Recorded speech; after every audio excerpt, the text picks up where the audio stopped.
전에부터 좀 하려고 했던 건데 할 타이밍을 못 잡아서 오늘은 이걸 진행하려고 합니다. 초대교회 가르침을 저희가 이렇게 진행하고 있는데 제가 처음부터 이 일을 진행할 때 계속 들었던 얘기는 한국에서는 저희가 이제 처음으로 이렇게 교회적으로 접근하는 건 처음인데 전 세계 중에서 두 번째입니다. 첫 번째는 스위스에 있는 교회입니다. 이 얘기를 계속 들었어요.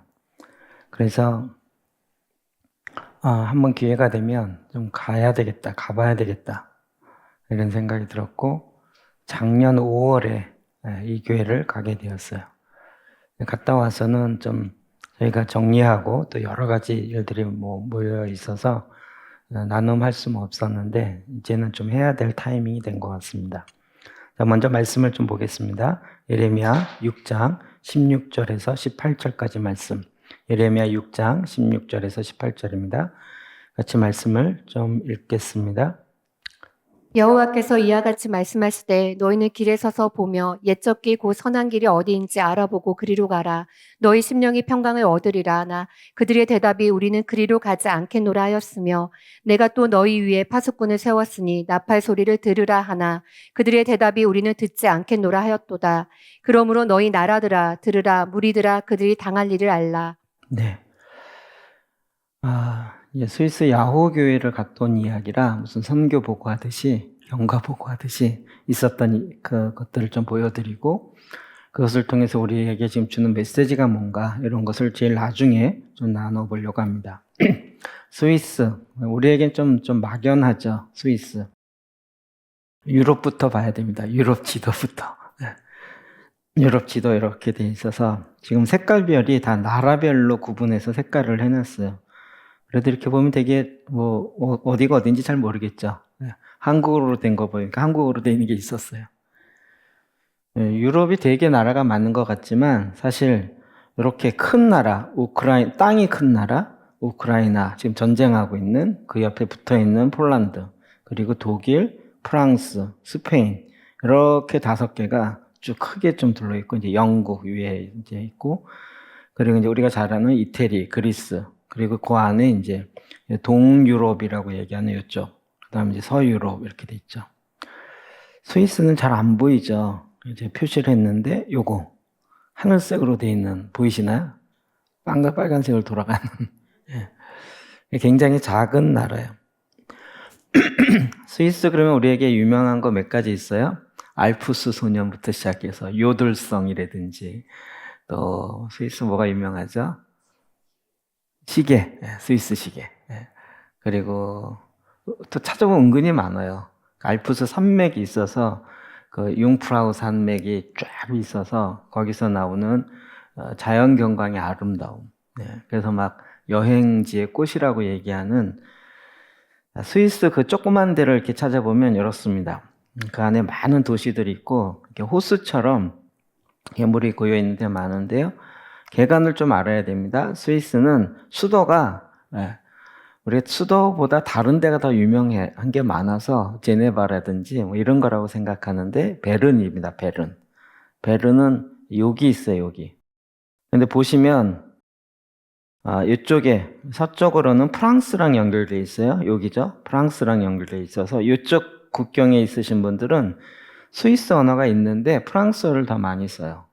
그 다음에 독일이랑 연결돼 있는 데는 독일어를 또 많이 써요. 그 다음에 이쪽에는 이탈리아.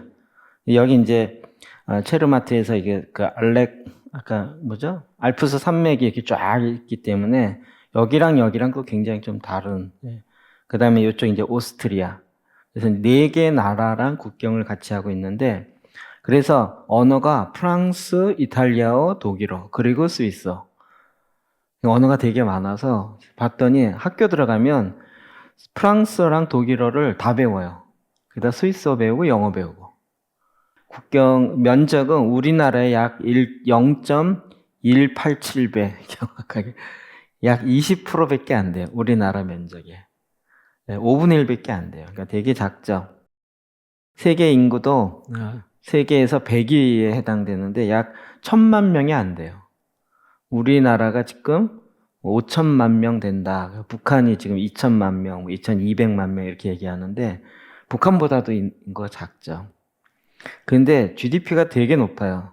세계 18위에요. 굉장히 잘 사는 나라이고 여기 주요 도시가 우리가 아까 얘기했던 이게 베른이 수도였고 로잔 대회라든지 로잔이 이쪽에 있어요. 이쪽에. 여기서 이제 국제회의, 평화회의 이런 것을 로잔에서 많이 해요. 굉장히 상징적이죠. 그 다음에 제네바는 왜 유명해졌을까요? 칼빈의 제네바.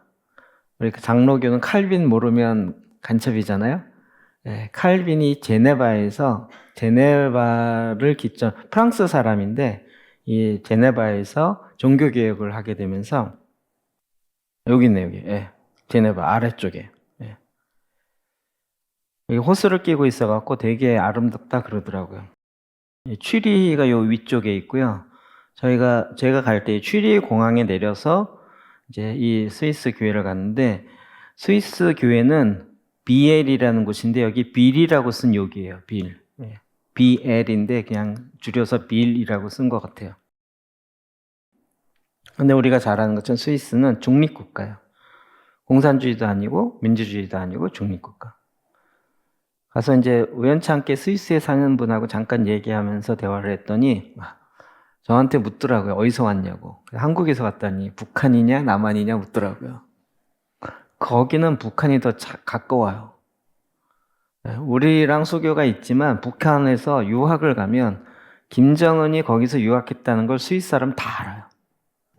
중립국가이기 때문에 세계 평화대회 이런 회의를 하면 스위스에서 많이 하는 거예요. 우리 이렇게 올림픽도 한번 그 냉정시대로 싸워서 미국 이쪽에서 하면 공산권에서 참여 안 하고 공산권에서 하면 이 민주 진영에서 참여하는 이런 적이 있었잖아요. 근데 스위스는 이제 중립국가이기 때문에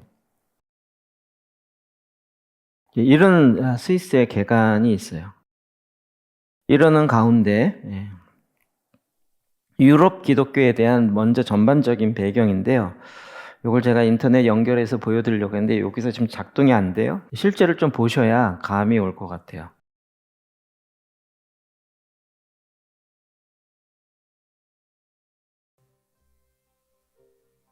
이게 우리의 지금 현실인 거죠. 우리가 보통 유럽을 가거나 이렇게 보면 거의 교회, 캐톨릭 성당이나 가게 되는데 거기도 예배나 미사가 없어요. 관광객 대상으로 할 경우가 좀 있고. 그러니까 이제 우리가 볼 때 이런 현주소를 모르고 보면 정말 대단하다 이럴 수 있는 거죠. 근데 이제 스위스도 예외는 아닌 거죠. 스위스는 우리랑 굉장히 종교적으로 가까워요. 칼빈부터 시작해서 쯔뱅글리라든지 종교개혁자들의 영향을 많이 받은 것이 한국 교회이기 때문에요. 스위스에 관련된 영상이 하나 또 있어서 2분짜리 영상인데요. 쯔뱅글리의 종교개혁. 이래서 볼까요?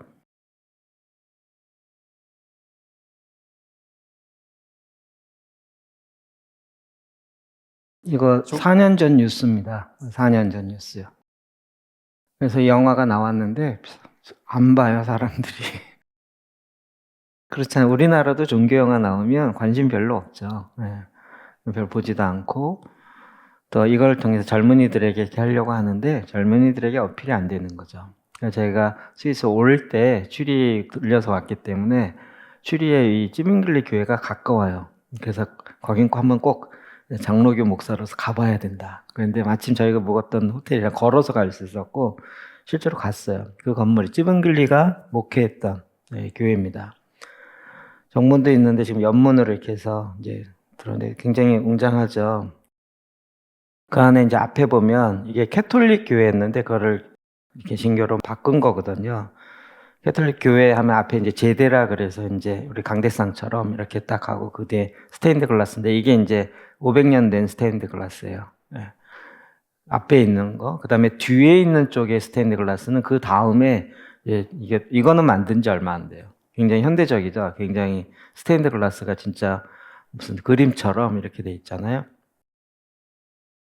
정말 그냥 박물관 같은 것이지 그 교회에서 뭐 특별한 뭐를 이렇게 받기가 쉽지 않아요. 교회 앞에 나오면 그 앞에 마리아 기념교회라고 캐톨릭 교회인데 있어요. 굉장히 유명하대요. 여기 스테인드 글라스 3개 다는 거 있잖아요. 요거를 샤넬이 디자인했대요. 요 샤넬이 디자인한 것 때문에 유명해요. 교회가 예배로 유명하고 뭘로 유명한 게 아니라 유럽 교회 거의 이런 상황이에요. 그래서 정말 안타깝고 뭐 이 현상은 근데 아까 영상 들어서 알겠지만 지금 우리나라 그 현상이 거의 일어나죠. 저출산에 이혼에 급증에 살기 좋게 되어지고 5일제 휴가에 이런 거 그러니까 지금 유럽이 100년 걸려서 점점 쇠퇴한 거를 우리는 굉장히 빨리 부흥했지만 쇠퇴도 지금 굉장히 빨리 하고 있는 상황이에요. 유럽이 100년 지나면 기독교를 못 찾아볼 것이다라고 사회학자가 얘기했는데 제가 생각하기엔 한국은 그보다 더 빨리 없어질 것 같은 분위기인 거예요. 이 상태면. 저출산 문제는 더 심각하기 때문에. 자, 이런 유럽 교회의 상황이에요. 그리고 이제 가기 전에 프랑스에서 그 컨시크레이션 모임이 있어서 한 앞부분에 4일 정도 그 모임이 있었어요. 거기에 참석하기 위해서 갔어요. 공항에서 내리자마자 택시 기사가 페스탈이 딱 써있고 딱 만나서 바로 수도원까지 수도원에서 3박 4일 있다가 바로 공항에서 가지고 그리고 스위스로 넘어왔어요. 이게 그 프랑스인지 아프리카인지 볼 시간이 없어요. 그래서 또 이게 수사 선생님들과 같이 있으니까 뭐 전혀 뭐 관광이라는 기억자도 못 꺼내요. 이제 수도원에 갔는데 이것도 빌려서 갔는데요. 여기도 수녀원인데 없어요. 수녀님들이 안 계세요. 그리고 이제 연세 많으신 수녀님들이 그 노인병원처럼 이 수녀원을 그렇게 이용해요. 여기도 이제 아예 없어요. 그러니까 이 건물을 하려고 하는 사람 자체가 없어요. 프랑스에 있는 수도원도 수도원 자체도 이제는 명맥을 이어가기가 쉽지 않은 그런 상태인 거예요. 이때도 이제 음식값이 비쌌는데 왜 비쌌냐면 한 100명 되는 팀을 받았는데 이 사람들의 밥을 해줄 수 있는 사람이 없어요. 그 주방도 있고 뭐 이렇게 식당도 있고 다 있는데 그 밥을 해줄 수 있는 사람이 없어요. 그래서 이제 외부의 그 캐터링 업체한테 불러서 외부가 음식 해갖고 와서 들어오랬더니 너무 비싼 거예요. 너무 비싸다 그래서 수녀님들은 밥 안 먹고 그냥 금식하고 뭐 이렇게 지난 거예요. 정말 전경은 너무 멋있어요. 근데 안에 내 실상을 보면 참 안타까움이 있어요. 여기가 프랑스인지 어딘지 모르고 다시 이제 스위스로 넘어갔어요. 저희가 아침에 일찍 그 동네 한 바퀴를 이렇게 돌았는데 교회가 있더라고요. 찍었는데 닫힌 교회예요. 미사를 드리지 않는. 그냥 동네에 이런 교회 그 성당이죠. 근데 그냥 다 문이 닫혀 있어요, 실제로. 거기에 수도원에 같은 곳에서 일하신 한 분이 있었는데 그분과 어떻게 그래서 이제 거기를 잠깐 들렸다 가게 됐어요. 그 한 바퀴를 삥 돌고 저 뒤에 여기에 이제 이 수도원을 실제로 지으신 의사 선생님이 초기에 400년 전인가 만들었던 집이고 이건 다 병원이에요. 자, 노인병원 이런 식으로 운영이 안 되니까 정부의 병원으로 장소를 쓰게 하고 그리고 거기서 이제 지원을 받는 거예요. 지금 여기 수녀원들이 여기에 수녀님들이 4분인가 5분인가 계셨는데 연세가 많으세요. 그래서 이분들 돌아가시면 여기도 어떻게 운영이 될지 모르는 거예요. 이 수녀원의 200년 전 사진이에요. 몇 명이에요? 이게 제가 세봤거든요. 이게 18명에 12줄이더라고요. 건 200명. 그래서 이분들이 이렇게 예배 드리고 앞에 쭉 나오고 하는 이게 그 사진인 거예요. 개신교 수도원이에요, 여기는. 독특하게. 캐톨릭이나 정교회 수도원이 아니고 개신교 수도원. 그래서 야, 진짜 독특하다. 우리랑은 진짜 이렇게 역사가 많이 다르더라고요. 요 건물 잘 기억해 두십시오. 요 파이프 오르간. 네. 그 당시에도 파이프 오르간이 있을 정도로 200년 전에. 근데 여기에 이제 기독교 박해가 있었고 성경을 막 없애고 그래서 그 성경을 조그맣게 만들어서 말씀을 유지해야 되니까 이렇게 조그맣게 만들어요.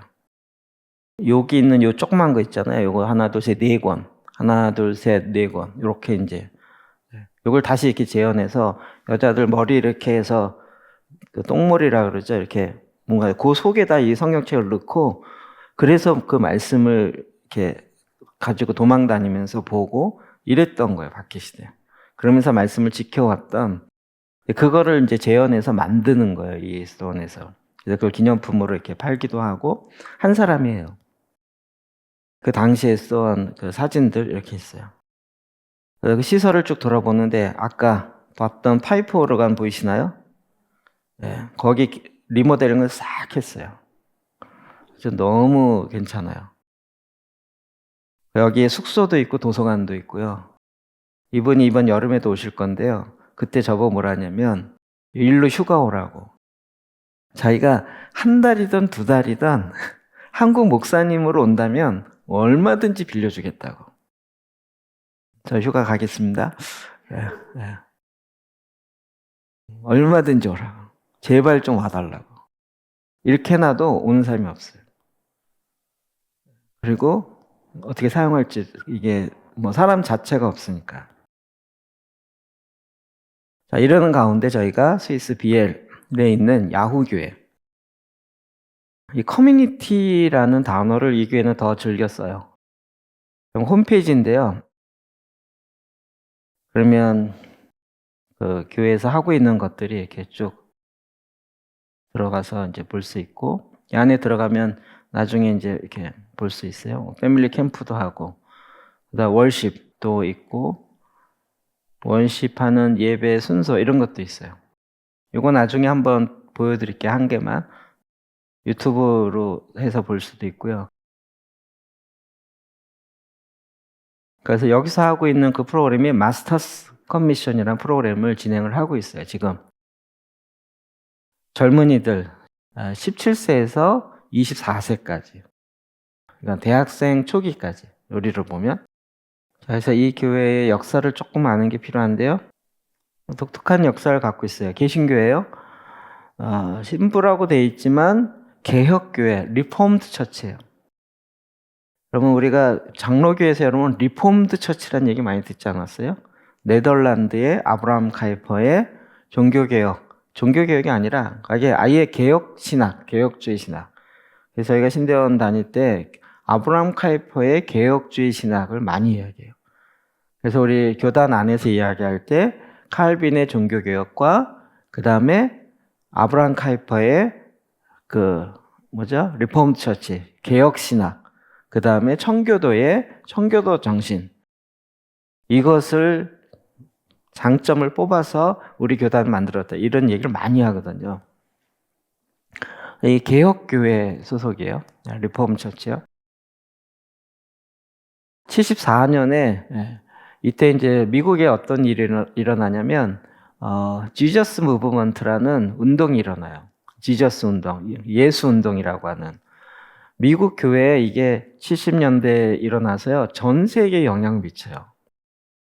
이 영향 중에 하나가 우리 그 엑스플로 74에 있었던 여의도에 있었던 100만 집회 있던 거잖아요. 이 흐름과 같이 하는 거예요.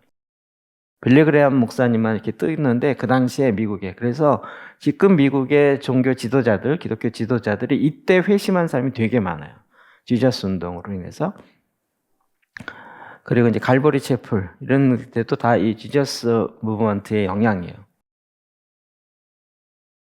여기에서 그때 젊은이들이 예수를 믿게 되어지고, 그래서 그들이 모여서 같이 살아요. 젊은이들이니까 같이 모여서 살면서 신앙의 공동체를 형성해서 같이 살아요. 그리고 이제 20년이 지나면서 그러니까 같이 살다 보니까 그 안에서 결혼도 하고 아이도 낳고 이러면서 점차 가정이 늘어나고 그러니까 이제 우리 청년 때 그냥 같이 마음 맞는 사람끼리 모여서 같이 살자. 이걸로만은 되지가 않는 거예요. 자녀가 낳으니까 자녀 교육 문제도 있고, 뭐 가정 문제도 있고, 그래서 이걸 우리가 어떻게 할까? 그래서 여기는 교회를 먼저 시작한 게 아니라 공동체가 먼저 시작된 거예요. 이게 공동체라는 거예요. 가정과 같은 공동체. 그래서 이때 교회를 세워요. 그러니까 교회로서의 조직을 해요. 20년이 지난 다음에.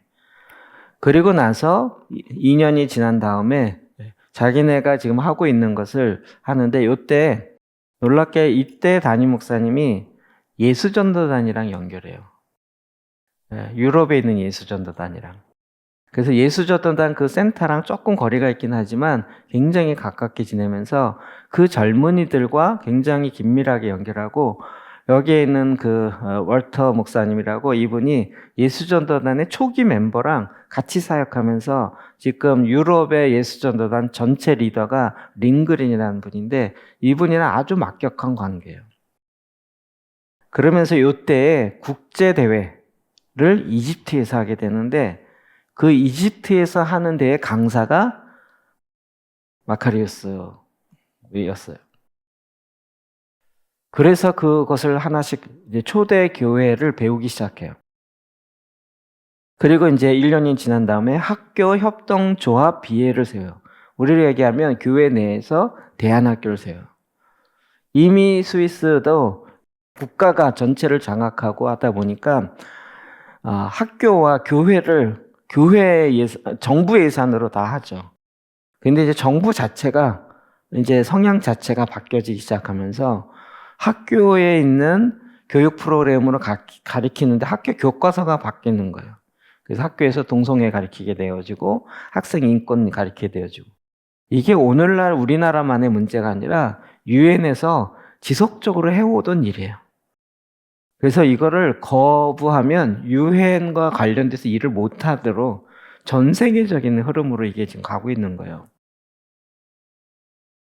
그래서 스위스도 학교가 그렇게 가요. 그러니까 이 자녀를 낳고 젊은이들이 이제 학교를 못 보내겠다. 그러면 어떻게 할 것이냐. 그래서 우리가 기독교 정신으로 하는 대안학교를 만들자. 그래서 만들었다는 거예요.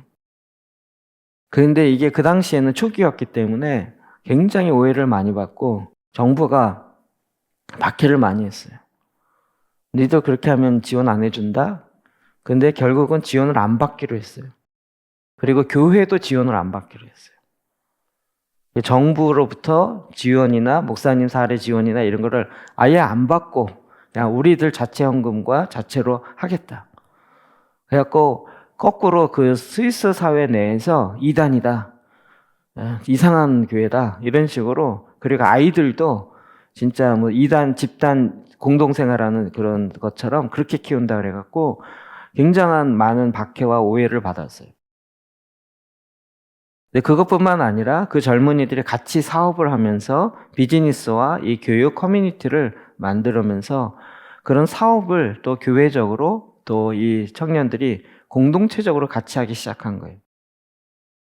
그러면서 이제 2003년에 여름 실용 신학 세미나 마스터스 위원회, 아까 MC라는 것을 만들어서 젊은이들을 계속 훈련하기 시작했고, 그리고 이제 그 비엘이라는 도시에서 좀 더 남쪽으로 옮겨오면서 지금 교회 건물을 샀어요.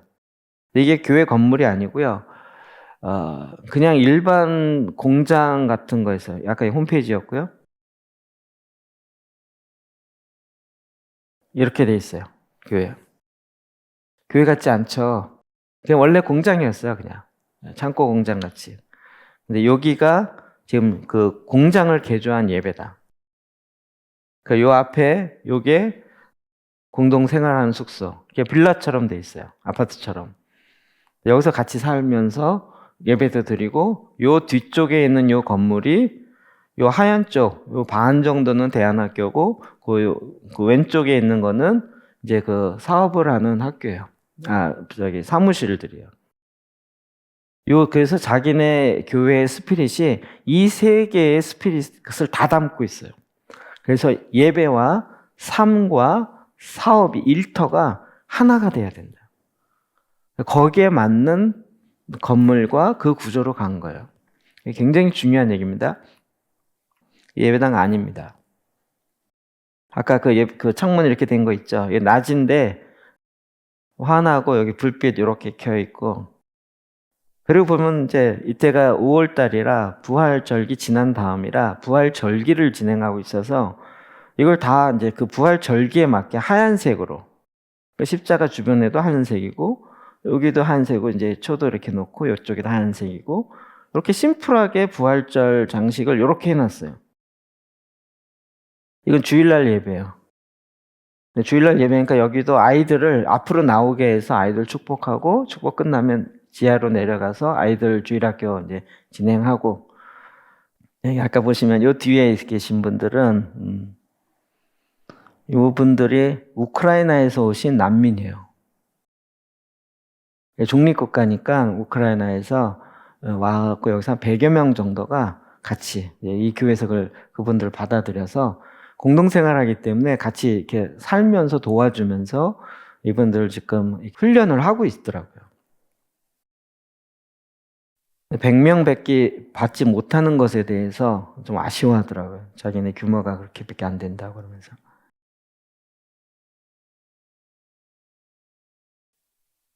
방송 시스템은 저희랑 뭐 크게 다를 거 없어요. 뭐 이렇게 현란하게 하지 않는데 오히려 요쪽 뒤에 요 배경을 요거를 이제 조정을 하더라고요. 이날 이제 순서인데 여기 보면 뭐 다 이건 독일어 같기도 하고, 이게 이만 박사예요. 스위스 이 교회에 가서 1년에 한 번씩 속사람 강의를 일주일 동안 매년 했어요. 그래서 이 교회가 이 속사람과 이렇게 가는 것에 도움을 많이 줘요. 이날 있는 순서를 이렇게 축하하는 격려사 같은 걸 했는데 다 이 교회 성도가 다 알기 때문에 대표로 한 거죠. 뒤에 이제 말씀을 읽으면 그 말씀과 관련된 성화 같은 그림이 있어요. 이 그림을요 다 그리는 거예요. 인터넷 찾아내는 게 아니고, 이 교회에서 하는 사업 중에 하나가 뭐냐면 성경에 나와 있는 것을 현대, 그러니까 프레스코 화법이라 그러는데 이 천장화 이런 거 할 때 그걸 프레스코 화법이라 그러거든요. 그거 그리기가 되게 힘들어요. 오늘날 재현하려면 그게 너무 고돼 갖고 그 화법을 재현을 안 해요. 근데 이 젊은이들이 뭘 사업을 하나 했냐면 그 프레스코 화법으로 컴퓨터로 그림을 그릴 수 있는 프로그램을 만들었어요. 그래서 그 그림 그리는 화법으로 지금 바울의 생애를 그려가고 있어요. 그래서 이걸 가지고 필요로 한 교회나 필요로 하는 곳에 판매하는 사업을 하고, 그래서 이 컴퓨터와 이를 조화를 이렇게 이루어서 이걸 하는 거예요. 그런 그림들이 여기 딱 뜨는데 여기 떴다가 여기 떴다가 여기 떴다가 이러면서 제가 예배 시간 깜짝 놀랐어요. 이게 굉장히 심플하다 이랬다가 그 안에 진행되는 소프트웨어가 장난이 아닌 거예요, 이게. 이렇게까지 한다고? 저는 이제 이런 운영에 관심이 많으니까 매주 여기도 성찬을 해요. 카페에 들어가 보시면 딱 이렇게 되는데 이건 들어간 입구에 이제 하나 있는 거예요. 카페 이름이 뭐냐면 이거예요. 카페 이름이. 아는 사람 막 웃죠. 카페 이름이 이래? 그 안에 이렇게 커피숍, 진짜 커피숍이에요. 네. 그래서 다 빵도 팔고, 커피도 팔고, 사람들이 다 서빙도 하고, 꽤 넓어요. 제가 쉬는 시간에 여기 주로 있고 그러는데, 동네 아줌마들이 와요. 그래서 제가 궁금해갖고, 이 동네 아줌마는 마카리우스라는 말 뜻을 아냐고 물어봤더니, 모른대요. 그러면 어떻게 이해를 하고 있냐, 이러면, 아니, 뭐, 고대 무슨 신화에 나오는 인물이든지 아니면 뭐 약간 뭐 저기 러시아 쪽에 무슨 언어인가 뭐 이러면서 별로 상관 안 해요. 자, 이제 실제적으로 시간이 다 됐네.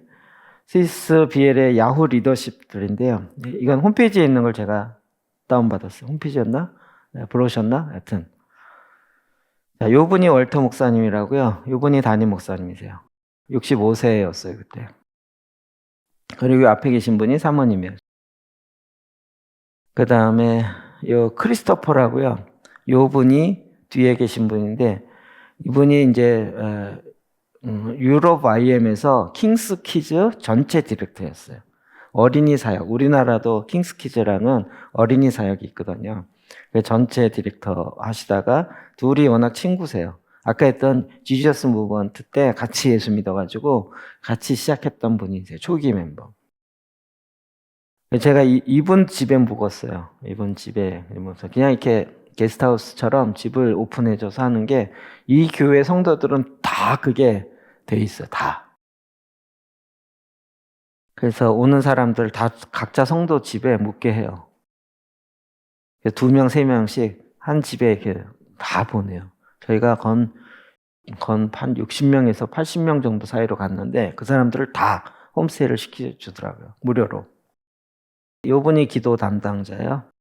그리고 조엘 버거. 요분이 이제 신학 박사이면서 책임하고, 요 사람이 이제 요 뒤에 있는 확장되는데 요 사람이 요 아들이에요. 예. 그리고 요 사람이 미카엘. 그 다음에 라헬과 미카엘. 이 두 사람 제 얘기를 왜 하냐면 요 두 사람이 7월에 저희 오기로 했어요, 한국에. 그래서 지금 진행을 하고 있어요. 이제 같이 만나서 저녁에 담임 목사님과 아까 그 크리스토퍼 목사님 같이 이제 만나서 이제 있었던 얘기하고 듣는데, 뭐 사역이 보통이 아니더라고요. 그 안에 신학교도 있고, 그 신학 박사들도 4명인가 있고, 그 다음에 사역을 하는데, 그 홈페이지에 들어가 보면 제가 한글 번역기를 돌린 건데요. 요 위에 글이 있잖아요. 근데 이제 뭐 그 네이버로 돌렸나 그랬더니 뭐 번역이 좀 엉망이죠.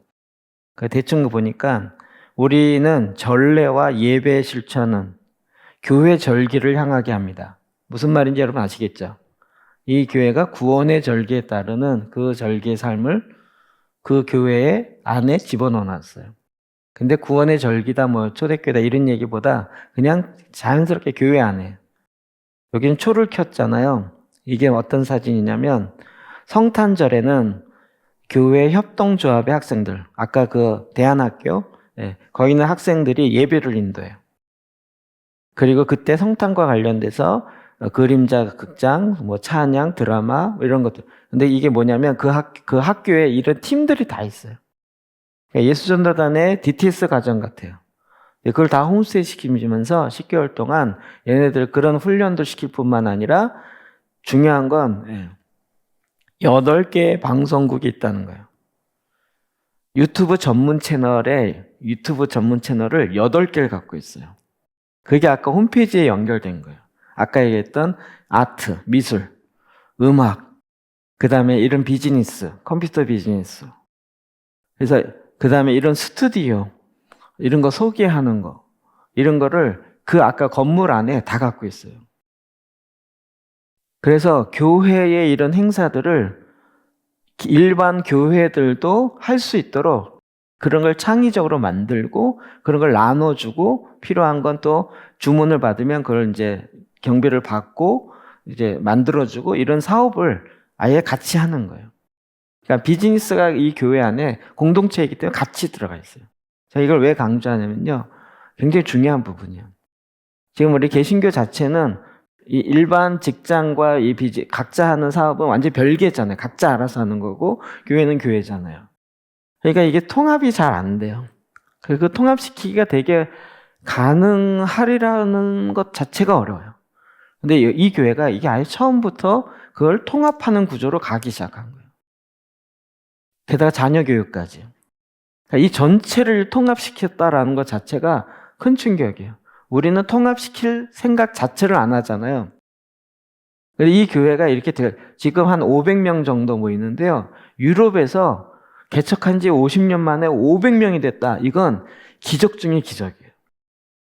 500명 됐던 교회가 5명 됐다. 이게 일상이란 말이에요.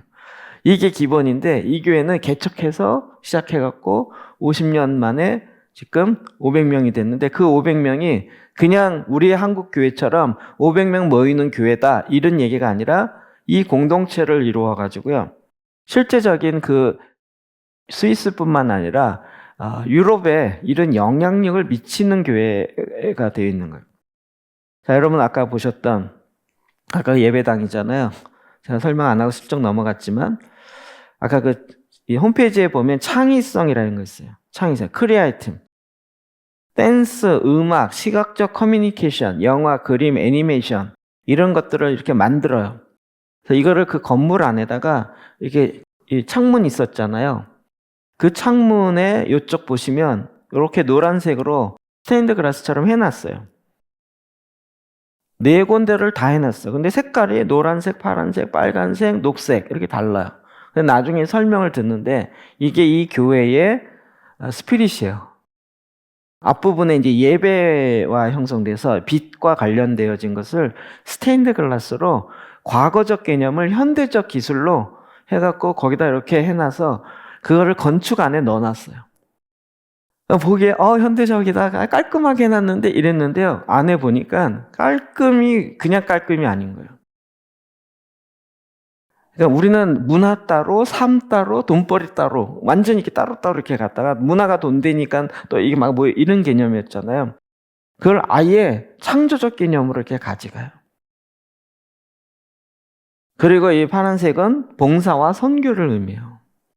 이 4가지가, 그 다음에 빨간색은 예수님의 십자가. 그래서 사랑과 용서를 의미하고, 이 녹색은 공동체적인 성장.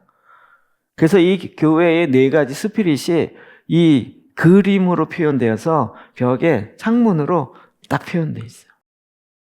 문화를 대하는 이 자세나 접근 자체가 너무 다른 거예요.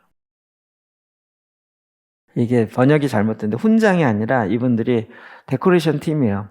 교회 이런 것들을 만드는 팀이에요.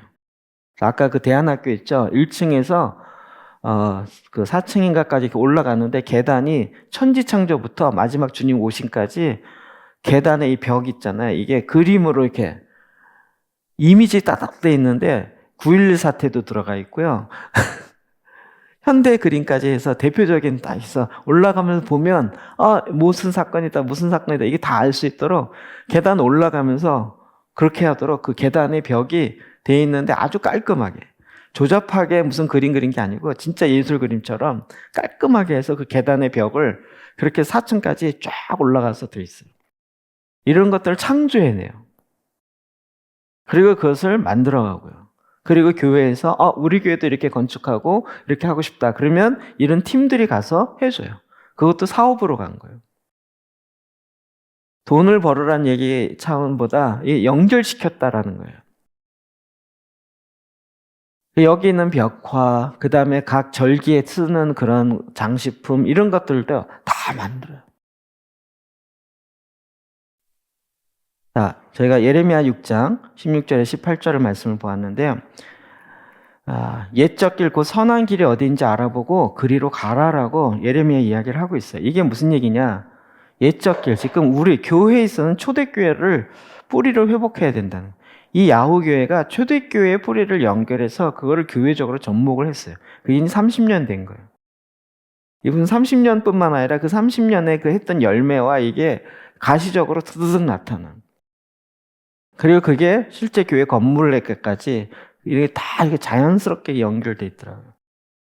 단지 그런 걸 갖고 왔다는 것뿐만 아니라 계속 연결해 갖고요. 제가 여기서 신부님 메시지를 들으면서 깜짝 놀랐거든요. 그래서 한국 왔을 때 물어봤어요. 아니 그렇게 노골적으로 얘기하셔도 되냐고. 괜찮대요. 그래서 아니 시험에 들 것 같은데 괜찮으냐 했더니 내가 걔네들을 그 젊은 목사들을 어렸을 때부터 봤고 내가 이렇게 야 니네들이 결혼해 이래갖고 결혼하고 그거 주례하고 이래가지고 걔네들은 내가 다 안다는 거예요. 불러다 놓고 야단쳐도 시험에 드는 그런 분위기가 아니에요. 이런 아주 공동체적인 그리고 이게 연결돼 있어요. 그러니까 우리 막 어르신이 야단치면 되게 상처받잖아요. 그리고 나는 이제 끝인가 봐 이 정도까지 가는데 그렇지 않고 친밀함이 되어 있고요. 그래서 그 기름 부심을 그대로 흘러가는 겁니다. 그리고 생명력으로 충만해요. 이 교회는 자기 교회뿐만 아니라 주변에 있는 그래서 스위스 연합 네트워크에 같이 연결돼 있어요. 아까 그 쯔빙글리 기념교회 거기서 500주년 기념 행사 했다 그랬잖아요. 그래서 스위스 연합 개혁주의 교회가 연합회에 모였다 그랬잖아요. 이 교회가 거의 주도예요. 그런데 그게 스위스 연합교회에서 주도했다는 얘기가 저는 어떻게 들리냐면 그 교회 자체로는 그 행사를 할 수가 없어요. 교인이 없어요.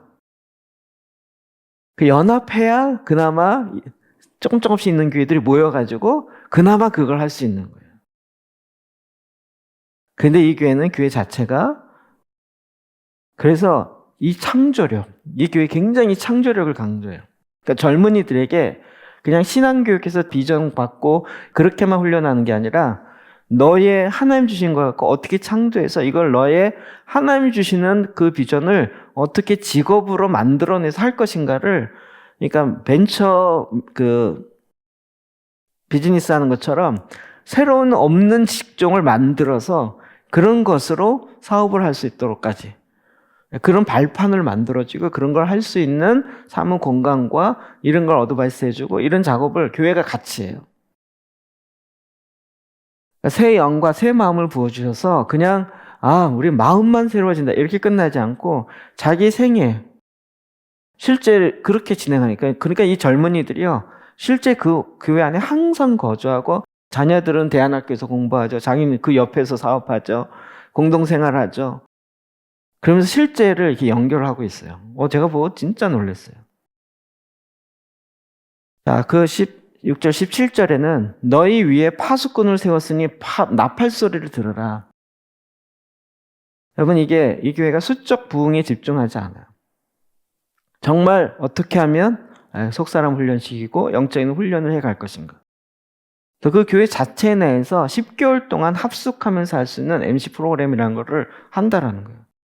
그럼 그거 쉽지 않은 거거든요. 일단 숙식 문제부터 시작해서 그러려면 기숙사에서, 그런데 이게 공동체이기 때문에 각 가정에서, 성도 가정에서 집에서 재우고 먹여요.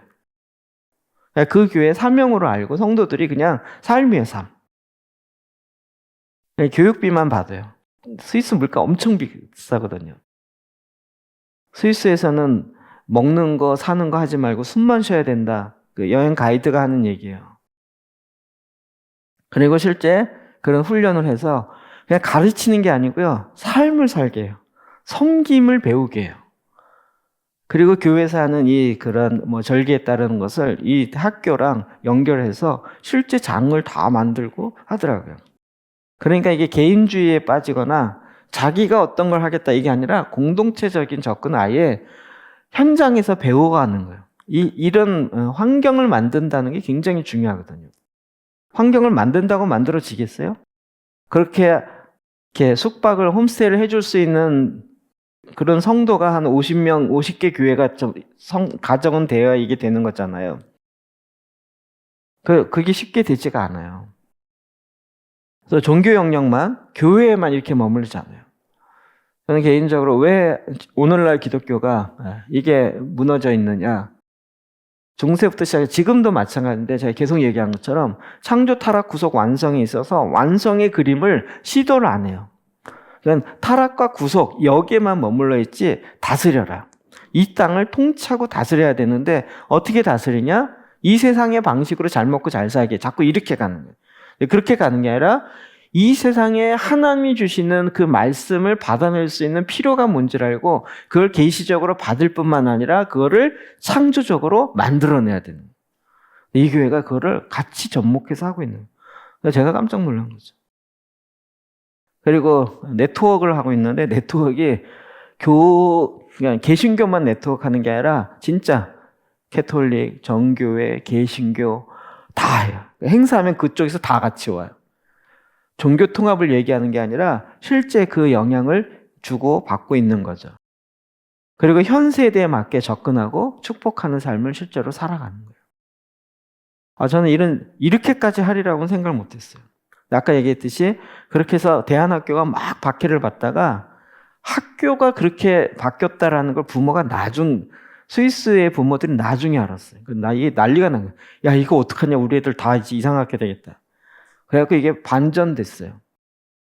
야, 그렇게 안 하는 학교가 없는 거예요. 왜 교회도 정부가 다 이렇게 꽉 잡고 있으니까. 근데 이 교회만이 대안학교에서 그렇게 안 하고 기독교적으로 말씀을 산다 그래서 여기다 집어넣으려고요. 거꾸로 이게 반전돼 있어요. 파수꾼을 세워야 돼요. 그래서 그 나팔 소리를 들을 줄 알아야 돼요. 물론 우리가 교과서 잘못된 거 맞기도 하고 학교 공교육의 문제점들 다 이렇게 작업도 해야 되지만 대안을 세워야 돼요. 그리고 이 공교육도 이 대안에 거꾸로 쫓아갈 수 있도록 그렇게 창의적으로 가야 된다는 거죠. 제가 이렇게 이 교회를 보면서 야, 이거는 미국 교회하고는 또 다른 거예요. 미국은 굉장히 실용적이고 부흥 중심으로 이렇게 갔던 게 되게 많거든요. 우리는 그 영향을 받아서 우리는 자꾸 이제 숫자적인 부흥 이쪽으로 많이 빠지는 경향이 있는데 스위스나 유럽은 이제 그런 상황이 이미 훨씬 지나간 거잖아요. 후기 기독교를 훨씬 넘어갔기 때문에요. 여기 교회가 이렇게 새로 생긴다고 이거 자체가 놀라운 거예요. 이 교회뿐만 아니라 여기서 멀리 떨어진 곳에 또 몇 개 교회가 여기서 세운 교회가 있고 형제교회처럼 연결해서 이 프로그램도 진행하더라고요. 그래서 제가 작년에 갔다가 그 담당했던 MC들 그 젊은 미카엘이랑 유엘이라는 분이 이제 이만 박사 왔을 때 저한테 개인 카톡이 왔어요. 그래서 가보고 싶다. 한국에 연결해서 좀 가고 싶고 소개하고 싶다. 그래서 오라고 이야기를 했고 이제 올해 7월에 지금 일정하고 지금 프로그램 조정하고 있는데 되면 직접 와서 이런 얘기도 할 거고 또 MC 그 실제 운영하는 그런 것도 얘기를 할 거예요. 네. 그래서 제가 이걸 아예 영상 이렇게 만드는 건 이 서론적 접근을 좀 해놔야 여러분이 그 배경에서 들어야 된대요. 하나님이 정말 다 죽어가는 유럽 교회이고 정말 말도 안 되는 일이 일어나는 것 같지만 그 가운데서도 하나님은 이 일을 하세요. 생명력으로 말미암아 새롭게 하나님의 이 말씀과 복음과 생명력을 나누는 그런 교회들을 또 주님이 희한하게 일하세요. 그리고 초대교회랑 아까 스위스 그 간호사들 많이 있었던 그 수도원이요. 거기도 지금 연결돼서 거기도 아예 모든 걸 다 초대교회 방식으로 돌아가고 보혈기도부터 새롭게 하기로 했어요. 그래서 얼마 전에 연락 왔어요. 거기서 이제 스위스어로 된 보혈기도 100%. 이건 이제 그 교회는 교회적으로 해서 약간 좀 이렇게 내용을 좀 줄였더라고요. 그렇게 안 하고 원전대로 100% 그대로 하는 책을 내려고 하는데 어떻게 하면 좋겠냐고 저한테 연락이 왔더라고요. 이런 식으로 해서요. 여러분 생명력이 살아요. 그래서 주님이 현재 한국 교회도 그렇고 세계 교회도 그렇고 정말 우리가 옛적 길, 곧 선한 길이 어디인지 알아보고 그리로 가라고 이야기하는 경고하는 그 말씀을 들어야 되는데요. 그리고 정말 파수꾼을 세워서 나팔소리, 지금 세상에서 들려오는 소리를 나팔소리를 듣고 거기에 창조적으로 대안을 세워야 돼요. 계시적으로. 그렇게 하는 교회를 눈으로 보고 실제 있다라는 것 자체가 소망인 거죠. 그리고 우리가 이런 걸 이렇게 보면 여러분 앞으로 달려갈 길이 진짜 많다는 거 아시겠죠? 제가 왜 할 일이 많다고 그렇게 얘기하는지 아시겠죠? 이 한 개만 봐도 우리가 어떻게 달려가야 되는지. 뭐 센터도 세워야 되고 뭣도 해야 되고 진짜 거기다 직업도 만들어내야 되고 벤처 비즈니스도 해야 되고 이런 것들을 정말 해야 할 것들이 진짜 너무 많아요. 젊은이들은 그런 걸 하고 싶어요.